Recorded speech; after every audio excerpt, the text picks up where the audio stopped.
The Nile, the world's longest river, cradle of civilizations, lifeline for millions. For thousands of years, its waters brought life to empires, nourished fields, built kingdoms. But one question lingered through the centuries: slower, who controls the river when its source lies in one land, yet its lifeblood flows through many? Today, a monumental structure reshapes that question, an engineering marvel, a symbol of ambition, a spark of controversy. This is the story of the Grand Ethiopian Renaissance Dam. River of history. For centuries, the Nile's waters were claimed by powers far downstream. The river, this ancient lifeline, was a gift of nature, yet its control was written not by the rains that fed it, but by politics, power, and pen strokes inked in distant capitals. In 1929, colonial treaties drafted under British rule granted Egypt and Sudan exclusive rights to the river's flow. Ethiopia, the very cradle of the Blue Nile, where 85% of the river's water originates, was given nothing. Not a single drop was legally recognized for its use. Decades later, in 1959, long after the British flag had lowered over the Nile Valley, Egypt and Sudan signed yet another agreement. 55.5 billion cubic meters for Egypt, 18.5 billion for Sudan and Ethiopia. The source itself remained excluded, its needs invisible on paper. Year after year, Ethiopia watched the waters cascade from its highlands, feeding millions beyond its borders, while its own fields lay dry, its villages without light, its industries without power.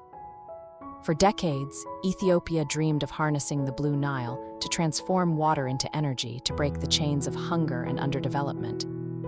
But wars, poverty, and geopolitics kept that dream frozen, a vision deferred, carried only in the hearts of its people and the speeches of its leaders. Until one day, the dream began to take shape in concrete and steel, a dam like no other on the African continent. A dam to rewrite history. A dream ignited. In April 2011, Ethiopia finally acted. After decades of watching its waters flow freely beyond its borders, after centuries of exclusion, a decision was made that would alter the course of history. Prime Minister Meles Zenawi announced the Grand Ethiopian Renaissance Dam, Africa's largest hydroelectric project, a monument not only of concrete and steel, but of ambition, resilience, and national rebirth.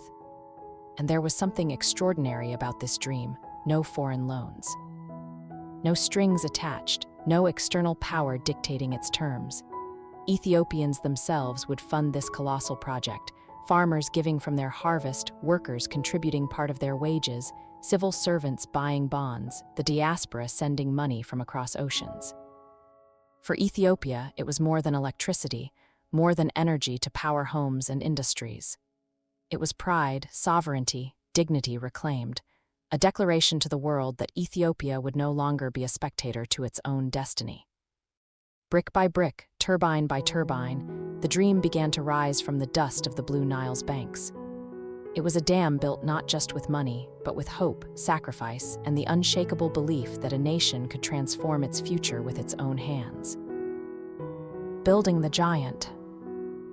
Rising 145 meters into the Ethiopian sky, stretching nearly 2 kilometers from bank to bank. The Grand Ethiopian Renaissance Dam stands as one of the largest roller-compacted concrete dams ever built on Earth. A giant born on the banks of the Blue Nile, defying geography, history, and expectations. This was no ordinary construction project. 13 massive turbines, each a marvel of engineering, capable of producing up to 400 megawatts of power. Together, they promise over 5,000 megawatts, electricity enough to light up not only Ethiopia, but much of East Africa. Cities, villages, factories, and schools, darkness giving way to the promise of light. As the dam rose, so did its heart, the vast reservoir behind it, christened Lake Nigat. A shimmering expanse of water, spreading across an area larger than London itself, a new inland sea, transforming landscapes, ecosystems, and the destiny of millions.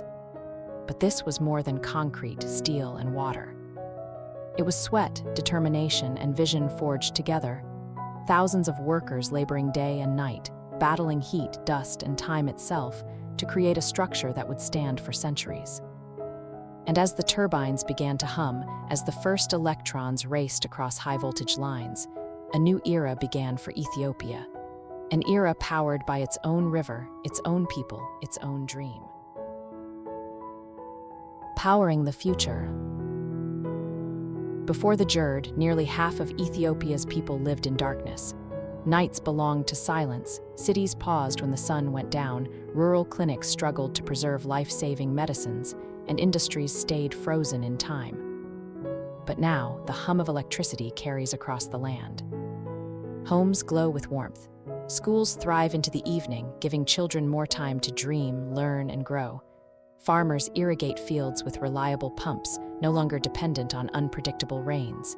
Technology hubs rise in towns that once lacked even basic power.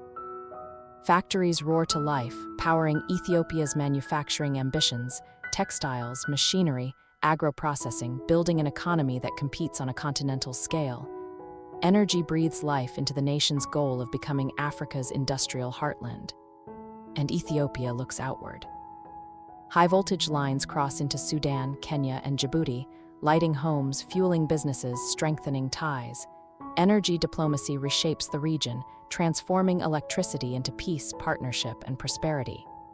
GERD sparks more than power. It anchors Ethiopia's green energy revolution, hydropower, wind, and solar working together, making the nation a leader in clean, renewable energy for all of Africa. The human cost. But progress carries a price, one often paid in silence. When the reservoir behind the Grand Ethiopian Renaissance Dam began to rise, it swallowed not just valleys and forests, but lives as they were once known. Over 20,000 people left ancestral lands, moving to new resettlement villages with modern homes, clinics, schools, and roads. They gained infrastructure, electricity, opportunity. Yet beneath the waters of Lake Nigat now lie memories, fertile farmlands tilled by generations, sacred sites where prayers were whispered, and graveyards where ancestors rested for centuries. For some, the loss was not measured in hectares or homes, but in the fading echoes of childhood laughter in courtyards now drowned, in the silence of churches that will never ring their bells again. Progress promises power, light, and modernity, yet it often comes with quiet sacrifices.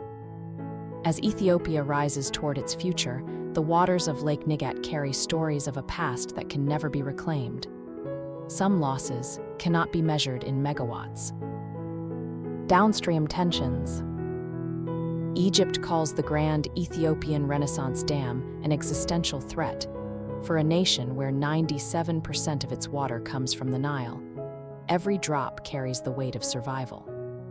Reduced flows, even for a short time, could cripple its farms, parch its cities, and threaten the very heart of Egyptian civilization.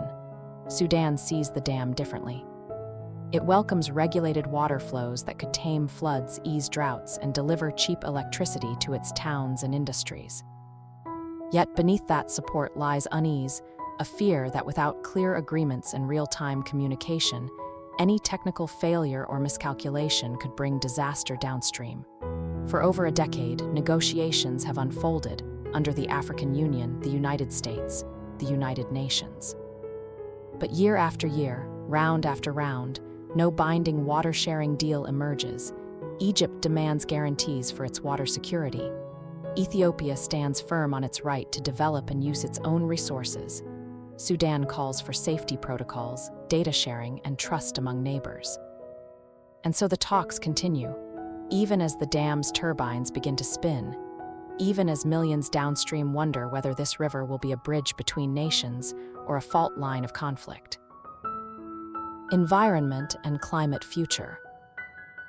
Climate change adds a new layer of uncertainty to the Nile's future. Rainfall patterns are shifting, droughts stretching longer, floods arriving with greater force.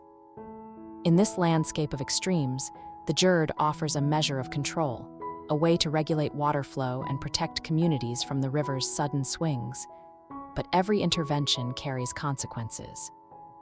By holding back sediment that once enriched fields downstream, the dam may slowly erode the fertility of the soil, threatening the crops and livelihoods that generations have depended upon. The impacts extend beyond farms. Wetlands may shrink, fish populations could decline, and the delicate rhythms of life along the Nile may be disrupted. The path forward demands balance. Careful management, cross-border collaboration, and vigilant monitoring of both water and sediment flows will be crucial.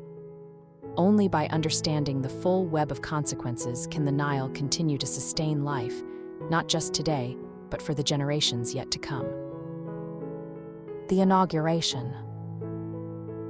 In July 2025, Ethiopia unveiled a vision decades in the making. The Grand Ethiopian Renaissance Dam was declared complete, a testament to human ingenuity and national determination. Fireworks erupted over the Nile, painting the sky with bursts of color that mirrored the pride in every heart. Flags rippled in the wind, carrying the hopes of a nation forward.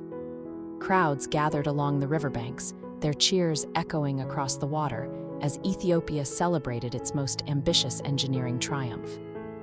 This was more than a dam. It was a symbol of possibility, of dreams transformed into reality, of a people united in achievement. The Grand Ethiopian Renaissance Dam stands as more than concrete, steel, or spinning turbines. It is the story of a nation asserting its place in history. It is the story of neighbors navigating a shared destiny, negotiating the delicate balance between ambition and cooperation. It is the story of humanity itself, reaching across nature, reshaping rivers, and with them, the lives of millions. And yet, despite all human triumph, the river endures. It carries both promise and uncertainty, memory and change. The Nile flows on through deserts and fertile fields, through cities and villages, through the hearts of those who depend upon it. Its story is not finished. Its story continues, onward, ever onward, shaping the future as it has for millennia.